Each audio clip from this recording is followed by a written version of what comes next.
నమస్తే. దేశవ్యాప్తంగా electoral bonds అన్న అంశం దుమారం రేపుతా ఉన్నది. మనందరికీ తెలిసిన విషయమే. ఏంటి ఎలక్టోరల్ బాండ్స్? ఎలక్టోరల్ బాండ్స్ పథకం కేంద్ర ప్రభుత్వం తీసుకొచ్చింది. ఈ ఎలక్టోరల్ బాండ్స్ పథకం అన్నది కొంతమంది వ్యక్తుల ద్వారా, సంస్థల ద్వారా బయటి ప్రపంచానికి తెలియకుండా, అంటే ఆ కంపెనీ ఒక పార్టీకి ఎన్ని డబ్బులు ఇచ్చిన విషయం తెలియకుండా, సో లోపభూయిష్టంగా ఆ డబ్బులన్నింటిని, ఆ కంపెనీలు కానీ వ్యక్తులు కానీ ఆ పైసలని, ఆ డబ్బులని బాండ్ల రూపంలో రాజకీయ పార్టీలకి ఇచ్చే ఒక పథకం. సో ఇదంతా చాలా గోప్యంగా ఉంచారు. పథకం ఉద్దేశం కూడా అదే. సో ఎటువంటి వివరాలు బయట పెట్టము, ఆయా పార్టీలకు ఇచ్చే ఎలక్టోరల్ బాండ్స్ మీరు ఇచ్చేసుకోవచ్చు అని కేంద్రం ఈ పథకాన్ని తీసుకొచ్చింది. దీంతో ప్రభుత్వాల ద్వారా లబ్ధి పొందిన వాళ్ళు, ప్రతిపక్షాలని మేనేజ్ చేయాలనుకున్న వాళ్ళు, అన్ని రకాలుగా పార్టీలను మేనేజ్ చేస్తే మా వ్యాపారము ముందుకెళ్తుంది, మేము ఎలాంటి అవినీతి చేసినా ఎవరు మాట్లాడకుండా ఉండడం కోసం ఈ ఎలక్టోరల్ బాండ్స్ రూపంలో పార్టీలకి ఈ కంపెనీలు, వ్యక్తులు బాండ్స్ సమర్పించారు. వాటిని పార్టీలు ఎన్కాష్ చేసుకున్నాయి, డబ్బుల రూపంలో వాటిని ఎన్కాష్ చేసుకున్నాయి. దీనిపైన సుప్రీంకోర్టులో పిటిషన్ దాఖలైంది. సుప్రీంకోర్టు మొత్తం పారదర్శకంగా ఉండాల్సిందే, ఈ వివరాలన్నీ ప్రజలకు తెలియాల్సిందే అని ఎస్బీఐని ఆదేశించడం, ఎస్బీఐ కొంత అటు ఇటుగా కేంద్ర ప్రభుత్వ కనుసన్నల్లో కోర్టుకి తప్పుడు సమాచారం ఇచ్చే క్రమంలో కోర్టు చాలా కఠినంగా వ్యవహరిస్తూ మీరు ఇమీడియట్గా ప్రతి అప్డేట్ ఇవ్వాల్సిందే అని, ఇంకొక టైంలో యూనిక్ నెంబర్లు ఇవ్వకుండా మిగతా డీటెయిల్స్ ఇవ్వడం, ఏ సంస్థ, ఏ వ్యక్తి, ఏ పార్టీకి ఇచ్చిందన్న వివరాలు చెప్పకుండా డీటెయిల్స్ ఇవ్వడంతో మళ్ళీ సుప్రీంకోర్టు ఆగ్రహం వ్యక్తం చేసి ఇమీడియట్గా మీరు అఫిడవిట్ దాఖలు చేయాల్సిందే, ఎస్బీఐ చైర్మన్ ఎవరైతే ఉన్నారో ఆయనకి ఆదేశాలు ఇవ్వడం. సో నిన్న సాయంత్రం ఏ పార్టీలకి, ఏ కంపెనీలు, ఏ వ్యక్తులు బాండ్ల రూపంలో డబ్బులు ఇచ్చారు అన్న విషయాలు మొత్తం తేటతెల్లమైపోయింది. సో ఇంకా దాంట్లో కూడా కొంత క్లారిటీ రావాలి. ఎలక్షన్ వెబ్సైట్ చూస్తే మనకి క్లారిటీ ఉండదు. ఒకసారి మనం ఎలక్షన్ వెబ్సైట్ కనుక చూస్తే మనకి డీటెయిల్స్ ఎట్లా ఉంటాయంటే, సో యాక్చువల్గా ఇది press note, election commission of India press note, public disclosure by ECI of the data relating to electoral bonds as supplied by the state bank of India today 21 March 2024. So ఇక్కడ కింద ఒక link ఇచ్చినారు. ఈ link మనకు open చేస్తే political parties and candidates అన్న ఇది మనకు కనబడుతుంది. దీంట్లో ఎలక్టోరల్ బాండ్స్ అన్నది ఒకటి లింక్ ఉన్నది మనకి. సో దీంట్లోకి మనం వెళ్తే details of electoral bonds as received in digitised form from Supreme Court registry.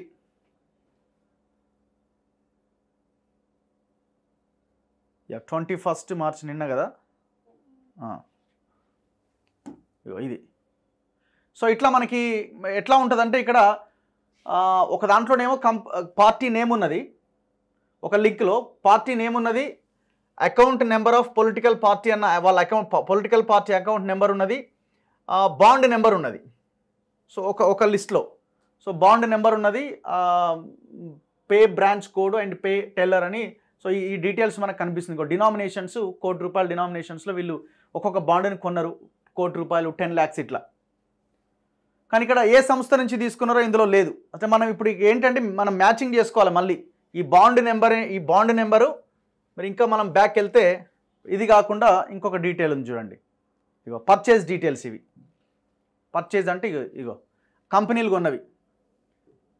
So ఇగో ఇక్కడ నేమ్ ఆఫ్ ది పర్చేజర్ అంటే ఏబీసీ ఇండియా లిమిటెడ్. సో ఇట్లా ఇవేమో కంపెనీ నేమ్స్. ఇంతకుముందు మనం చూసిందేమో ఇది పార్టీ నేమ్స్ అనమాట. సో ఇందులో ఉన్న బాండ్ నెంబర్ ఇప్పుడు 775 ఉంది అనుకోండి, ఇందులో మళ్ళీ 775తో దీన్ని మ్యాచ్ చేసుకోవాలి. మ్యాచ్ చేసుకొని ఎంత ఇచ్చినారన్నో చూసుకోవాలి. సో వాళ్ళు మ్యాచ్ చేయకుండానే ఈ డీటెయిల్స్ అనేది ఇవ్వడం జరిగింది. సో దీంతో కొంత కష్టసాధ్యంగా ఉన్నది. ఎవరికైనా వెబ్సైట్ ఓపెన్ చేయగానే డీటెయిల్గా తెలియట్లేదు. కానీ బయట ఉన్న సివిల్ సొసైటీ కానీ, చాలా ఈ దేశం కోసం పనిచేసే చాలామంది కానీ మొత్తం డీటెయిల్స్ అన్ని ముందు పెట్టుకొని ఈ రెండు లింక్స్ని పరిశీలిస్తూ ఒక అవుట్కమ్ తీసుకురావడం జరిగింది. ఇప్పుడే అవి సోషల్ మీడియాలో మనకి వైరల్గా మారుతూ ఉన్నాయి. సో ఏ పార్టీ అంటే వాళ్ళ కొన్ని పేపర్లలో కూడా వచ్చినాయి. పేపర్లలో కూడా మొత్తం అన్నింటికి సంబంధించిన డీటెయిల్స్ నిన్నటికి రాలేదు. సో వాళ్ళు ఎవరైతే ఈ సివిల్ సొసైటీకి సంబంధించిన వాళ్ళు ఉన్నారో వాళ్ళు ఈ డీటెయిల్స్ అన్నింటినీ ఇట్లా బాండ్ నెంబర్ ఎంత, పార్టీ ఏంటి, ఏ కంపెనీ ఇచ్చింది, ఇవన్నీ డీటెయిల్స్ సెట్ చేసుకొని మ్యాచ్ చేసుకొని కొంత డేటాని కలెక్ట్ చేసి సోషల్ మీడియాలో పెడతా ఉన్నారు. సో అందులో భాగంగా మనం కొన్ని సోషల్ మీడియాలో కావచ్చు, కొన్ని ఇవాళ హిందూ పేపర్లో కూడా వచ్చింది. ఆ వార్తల్ని బట్టి చూస్తే కొన్ని భయంకరమైన నిజాలు వెలుగులోకి వస్తూ ఉన్నాయి. ఆ నిజాల్లో మొట్టమొదటి ఏదేంటంటే ఇక్కడ మనం సమాధానం చెప్పాల్సింది, ఇప్పుడు కేంద్రంలో ఉన్న పార్టీ భారతీయ జనతా పార్టీ సమాధానం చెప్పాలి. అండ్ దట్టు ఇప్పుడు ఒకే పార్టీ తప్పు చేసిందా అన్న క్వశ్చన్ రేజ్ కావచ్చు. ఇప్పుడు బీజేపీని అంటే కాంగ్రెస్కి ఇవ్వలేదా? ఇచ్చినారు. ఇప్పుడు వేదాంత గ్రూపు బీజేపీకి ఇచ్చింది, కాంగ్రెస్కి ఇచ్చింది. మందిని ముంచే జనాన్ని చంపే యశోద ఆసుపత్రి బీజేపీకి ఇచ్చింది, బీఆర్ఎస్కి ఇచ్చింది, కాంగ్రెస్కి ఇచ్చింది. బీఆర్ఎస్కి ఇచ్చింది, కాంగ్రెస్కి ఇచ్చింది. సో ఇట్లా అన్ని పార్టీలు ఇన్వాల్వ్ అయినాయి. ఒకరేమో పెద్ద మొత్తంలో తింటే ఇంకొకడేమో చిన్న మొత్తంలో తిన్నాడు. సో ఇట్లా అందరినీ కంపెనీలు మేనేజ్ చేస్తూ వచ్చినాయి. అయితే ఇక్కడ పాయింట్ ఏంటంటే అసలు ఆ కంపెనీలు ఏ ఉద్దేశంతో ఇచ్చినది ఇక్కడ అసలు పాయింట్. ఇప్పుడు ఫర్ ఎగ్జాంపుల్ మెగా కృష్ణారెడ్డి ఉన్నాడు. మెగా కృష్ణారెడ్డి దాదాపు బీజేపీకి 500 కోట్ల పైన ఇచ్చిండు. అసలు బీజేపీకి ఎక్కువ మొత్తంలో డబ్బులు ఇచ్చింది మెగా. దాని తర్వాత బీఆర్ఎస్కి ఇచ్చిండు, దాని తర్వాత కాంగ్రెస్కి ఇచ్చిండు. మరి ఇట్లా ఎందుకని డబ్బులు ఇచ్చిండు? ఫ్యూచర్ గేమింగ్ అంటోడు దాదాపు 1368 కోట్లు ఇస్తే అన్ని పార్టీలకు ఇచ్చిండు వాడు కూడా.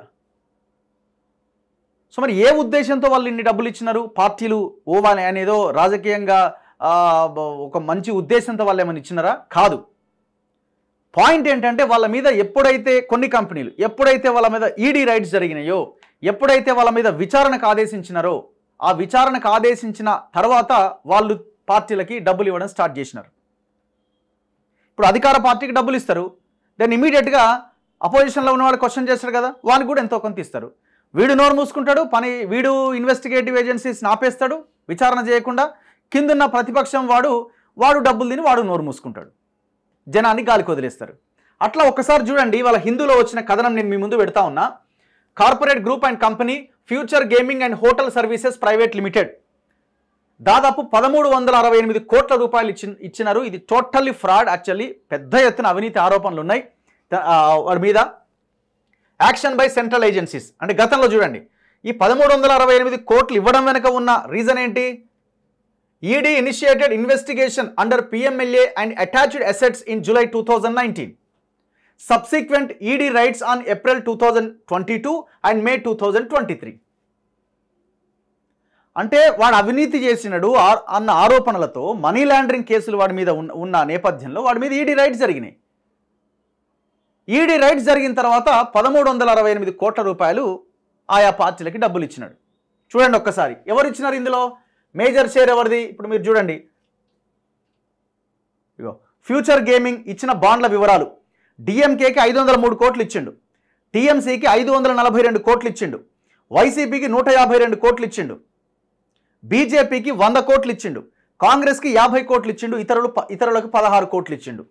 ఎప్పుడైతే ఈడీ రైడ్ జరిగినాయో మొత్తం అందరినీ మేనేజ్ చేసి పడేసిండు. ఇప్పుడు ఎవరు మాట్లాడతాడుగా? ఒకసారి ఆలోచించండి. ఇట్లా మనం ఒక్కొక్క కంపెనీ డీటెయిల్స్ కనుక మనం తీసుకుంటే, next mega engineering and infrastructures limited mail, ఈ మెయిల్ అనే కంపెనీ మొత్తం 966 కోట్ల రూపాయలు బాండ్ల రూపంలో ఆయా రాజకీయ పార్టీలకు ఇచ్చినాయి. Who is Mega Krishna Reddy? Total కాళేశ్వరంలో తెలంగాణ జాతి సంపదను కొల్లగొట్టిన దుర్మార్గుడు.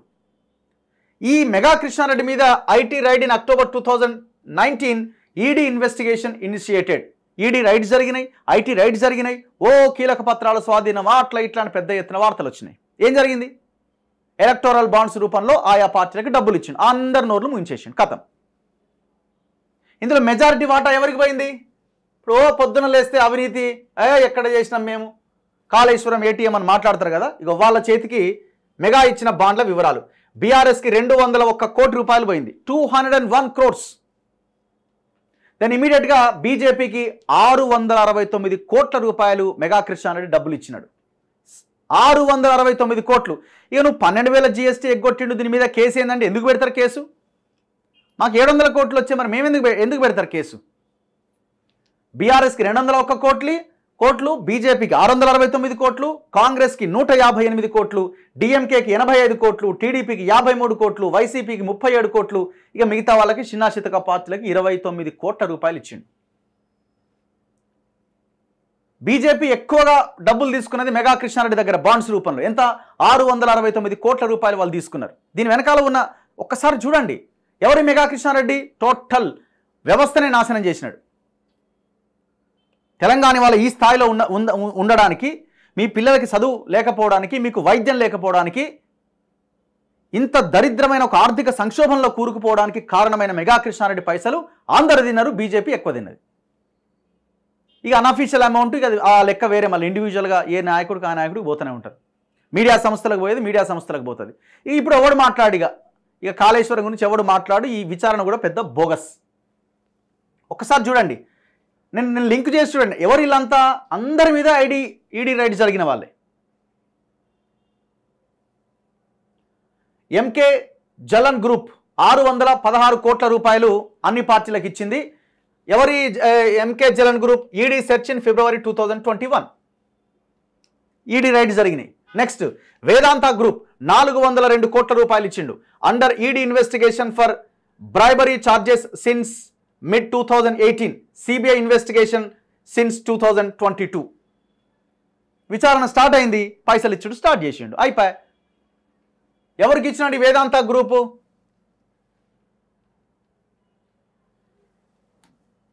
ఈ వేదాంత గ్రూప్ ఎవరికి ఇచ్చినారు? ఒక్క నిమిషం. వేదాంత బీజేపీకి 230 కోట్లు ఇచ్చిండు, 230 crores. వేదాంత కాంగ్రెస్కి 125 కోట్లు ఇచ్చిండు. చూసినారా ఎట్లా ఉన్నదో కథ? నెక్స్ట్ హల్దియా ఎనర్జీ లిమిటెడ్ 377 కోట్ల రూపాయలు. సిబిఐ ఇన్వెస్టిగేషన్ సిన్స్ మార్చ్ 2020 377 కోట్లు ఇచ్చిండు. 2020 నుంచి ఆయన మీద సిబిఐ కేసు నడుస్తూ ఉన్నది. ఇక వాడి దగ్గర నుంచి డబ్బులు తీసుకున్న తర్వాత ఇక ఇన్వెస్టిగేషన్ ముందుకు ఎట్లా పోతుంది? మళ్ళా మేము సిబిఐ ఈడీ వావి ఆ సంస్థలు చట్టం తన పని తాను చేసుకుపోతుంది, మాకు వాటికి ఏం సంబంధం? ఈ కథలు చెప్తా ఉంటారు. మళ్ళీ మనకి చెవులలో పూలు పెడతా ఉంటారు. యశోద సూపర్ స్పెషాలిటీ హాస్పిటల్ 162 కోట్లు ఇచ్చింది. ఎలాంటి డబ్బుల ఆశ లేకుండా, లాభాపేక్ష లేకుండా రాజ్యాంగం ప్రకారం చట్టం ప్రకారం నడుచుకోవాల్సిన ప్రైవేట్ హాస్పిటల్, ఒక ప్రైవేట్ హాస్పిటల్, కేసీఆర్ కులానికి చెందిన హాస్పిటల్ 162 కోట్ల రూపాయలు రాజకీయ పార్టీలకి ఎలక్టోరల్ బాండ్స్ రూపంలో డబ్బులు ఇచ్చిందంటే ఒక్కసారి ఆలోచించండి. ఇదే యశోద ఆసుపత్రి మీద 2020 డిసెంబర్లో search by IT department, income tax అధికారులు ఇదే యశోద ఆసుపత్రి మీద దాడి చేసినారు. కీలక పత్రాలు స్వాధీనం, ఇక అయిపోయింది, ఇక మూసేసినారు అన్నారు. ఏం చేసినారు? మూసి ఎవరికి బాడు పంచుకున్నాడు. ఎవరికి పోయినా ఈ పైసలు? మళ్ళీ ఇక్కడ చూడండి, యశోద ఆసుపత్రి ఎవరికి ఇచ్చిందండి డబ్బులు? యశోద హాస్పిటల్ బీఆర్ఎస్కి 94 కోట్లు ఇచ్చింది, కాంగ్రెస్కి 64 కోట్లు ఇచ్చింది. అయిపోయా. ఇప్పుడు గతంలో బీఆర్ఎస్ మాట్లాడలే, ఇప్పుడు కాంగ్రెస్ మాట్లాడదు. శవాలకి ట్రీట్మెంట్ చేసినా మాట్లాడడం, వాడు మొత్తం ఎన్ని ప్రయోగాలు చేసి ఎంతమందిని ముంచినా మాట్లాడడం. ఇప్పుడు రేవంత్ రెడ్డి నేను అడుగుతున్నా, ఎలక్ట్రిసిటీ డిపార్ట్మెంట్ నుంచి పెద్ద ఎత్తున కరోనా టైంలో యశోద ఆసుపత్రికి నిధులు దారి మళ్ళినాయి. ఉద్యోగులకి వాళ్ళకి వైద్యం చేయకపోయినా డబ్బులు బిల్లులు వసూలు చేసినారట. ఆ ప్రభాకర్ రావు అనే ముసలోడు మొత్తం చేసిన దందా ఇది. ఇప్పుడు దీని మీద లెక్కలు తీస్తారా? నో, తీయరేలు. ఎందుకంటే వీళ్ళకి బాండ్స్ రూపంలో డబ్బులు ఇచ్చినారు. ఇప్పుడు మరి ఈ విచారణ ఎట్లా ముందుకు పడుతుందని మనం అనుకోవాలా? ఒకసారి ఆలోచించండి. ఒక్కొక్క కంపెనీ గురించి మనం మాట్లాడితే అంతా కేసులు ఎదుర్కొంటున్న వాళ్ళే. డిఎల్ఎఫ్ కమర్షియల్ డెవలపర్స్ లిమిటెడ్ 130 కోట్లు. CBI raid in January 2019, ED search in November 2023. అయిపోయా. నిర్మా వాషింగ్ పౌడరే, ఇక ఏం లేదు. ఇక Jindal steel and power limited 123 కోట్లు ఇచ్చినారు. ED search in JSPL's premises in April 2022. Jindal steel and power limited మీద 2022 ఏప్రిల్లో ఈడీ సెర్చెస్ జరిగినాయి. Chennai green woods private limited 105 కోట్లు.